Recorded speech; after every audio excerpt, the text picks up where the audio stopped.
ఇక్కడ 2 మార్క్స్ క్వశ్చన్స్లో ఒకటి చూడండి. First question, evaluate limit x tends to 3 x square minus 8x plus 15 by x minus x square minus 9. Okay na? The question is, and then evaluate limit x tends to 3 x square minus 8x plus 15 by x square minus 9 value ni కనుక్కోవాలి. అంటే మనం x is equal to 3 substitute చేయాలని అర్థం. ఓకేనా? Solution చూడండి. given limit x tends to 3 x square minus 8x plus 15 by x square minus 9. So that x value substitute చేయ. ఇప్పుడు x value substitute చేస్తే ఎంత ఇది 3 స్క్వేర్ మైనస్ 8 ఇంటూ సబ్స్టిట్యూట్ చేసేటప్పుడు లిమిట్ వాల్యూ మనం రాయకూడదు.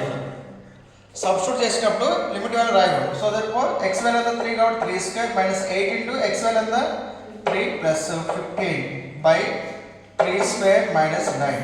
దట్ మీన్స్ ఎంత 9 మైనస్ 24 ప్లస్ 15 బై 9 మైనస్ 9 ఎంత ఇది 24 minus 24 by 9 minus 9 0 by 0. 0 by 0 అనేది నాట్ డిఫైన్డ్ కదా, నాట్ డిఫైన్డ్ అంటే ఇన్డిటర్మినేషన్ ఫార్మేషన్ అన్నమాట. 0 by 0, infinity by infinity, infinity minus infinity, 0 into infinity. ఈ టర్మ్స్ వస్తే మనం ఏం చేయాలి, దీన్ని ఫ్యాక్టరైజేషన్ చేయాలి లేదా రేషనలైజ్ చేయాలన్నమాట. ఓకేనా? సో 0 బై 0 కానీ, 0 ఇంటూ ఇన్ఫినిటీ కానీ, ఇన్ఫినిటీ బై ఇన్ఫినిటీ కానీ, ఇన్ఫినిటీ మైనస్ ఇన్ఫినిటీ కానీ, ఇన్ఫినిటీ బై 0 కానీ, 0 పవర్ ఇన్ఫినిటీ కానీ, ఇటువంటి టర్మ్స్ వస్తే 0 పవర్ 0 వస్తే అవి ఇన్డిటర్మినేషన్ ఫార్మేషన్ అంటారు. అంటే నాట్ డిఫైన్స్ అని అర్థం. ఓకేనా? నాట్ డిఫైన్ ఫార్మేషన్ అర్థం. ఓకేనా? ఎప్పుడైతే ఇలా వచ్చినా మనం ఏం చేయాలి, దాన్ని రేషనలైజ్ చేయాలి లేదా కామన్ తీయాలి. ఓకేనా? ఫ్యాక్టర్స్ కట్టాలని అర్థం. ఒకటేంటి మనకి ఫ్యాక్టర్స్ విడగొట్టాలి లేదా రేషనలైజ్ చేయాలన్నమాట. రేషనలైజేషన్ చేయాలన్నమాట. రూట్స్ ఉంటే రేషనలైజ్ చేయాలి. మరి ఈ ఫ్యాక్టర్స్ వస్తాయా చూద్దాం. ఫ్యాక్టర్స్ 0 బై 0 వచ్చింది కాబట్టి లిమిట్ x టెండ్స్ టు 3. దీనికి ఇదే క్వాడ్రాటిక్ ఈక్వేషన్ కాబట్టి దీన్ని ఎలా రాసుకోవచ్చు, దీన్ని x square minus 8x plus 15 is equal ఏం రాసుకోవచ్చు 15 ఇంటూ 1 కదా. సో దట్ 15 అయితే ఇది 5 3 రాసుకోవచ్చు కదా, 5 3 సో దట్ ఎంత ఇది x స్క్వేర్ మైనస్ 5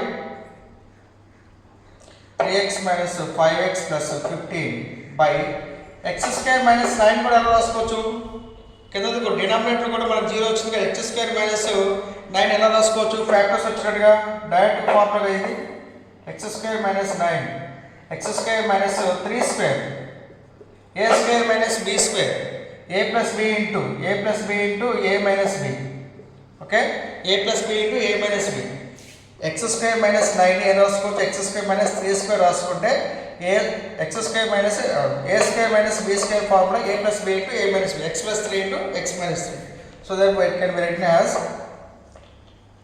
దీన్ని రాసుకోవచ్చు మనం x స్క్వేర్ మైనస్ 3 స్క్వేర్ అని ఇంకొక స్టెప్ రాద్దాం. Limit x tends to 3. ఇది ఎప్పుడు రాస్తారంటే ఇది 0 బై 0 ఫార్మేషన్ వచ్చినప్పుడు రాస్తారు. ఓకేనా? సో దెర్ఫోర్ x కామన్ తీస్తే x మైనస్ 3 మైనస్ 5 కామన్ తీస్తే x మైనస్ 3 పైన, కింద ఇది a square minus b square direct form ఉంది కాబట్టి x plus 3 into x minus 3. ఓకేనా? x మైనస్ 3 కామన్ తీద్దాం. Limit x tends to 3 x minus 3 into x minus 5 by x plus 3 into x minus 3. ఓకేనా?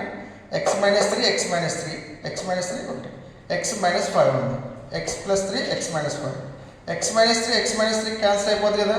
So therefore limit x tends to 3 x minus 5 by x plus 3 ఉంది.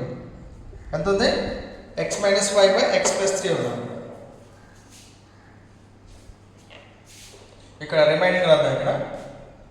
So therefore ఇక్కడ ఎంత ఉంది, ఇది limit x tends to 3 x minus 5 by x plus 3. ఇప్పుడు substitute చేయి, x tends to 3 కాబట్టి x tends to అంటే x వాల్యూతో సబ్స్టిట్యూట్ చేయాలి, 3 సబ్స్టిట్యూట్ చేయాలి. 3 సబ్స్టిట్యూట్ చేయాలి ఎంత x వాల్యూ సబ్స్టిట్యూట్ చేసినప్పుడు లిమిట్ వాల్యూ రాయడం అవసరం లేదు. సో దేర్ఫోర్ x వాల్యూ 3 కాబట్టి 3 minus 5 by 3 plus 3 అంటే ఇది minus 2 by 3 plus 3 ఎంత 6 అంతేనా. So therefore 1 by 3 so limit x tends to 3 x square minus 8x plus 15 by x square minus 9 constant ఎంత 1 by 3 అర్థమైంది రైట్. ఇప్పుడు ఇలా ప్రతిక్షేపించుకుని పోతూ ఏం చేస్తారంటే ఇక్కడ 0/0 వచ్చిందంటే మనం ఏం చేయాలి, దీన్ని ఫ్యాక్టర్స్గా విడగొట్టడం కానీ ఓకే విడగొట్టాలి కంపల్సరీగా, లేకపోతే రూట్స్ కట్ వచ్చినాయి అనుకోండి రేషనలైజింగ్ చేయాలన్నమాట ఓకే. సో దేనిపై దీన్ని రూట్స్గా విడగొట్టినట్టయితే ఈ విధంగా ఫ్యాక్టర్స్గా రాసుకోవచ్చు అన్నమాట.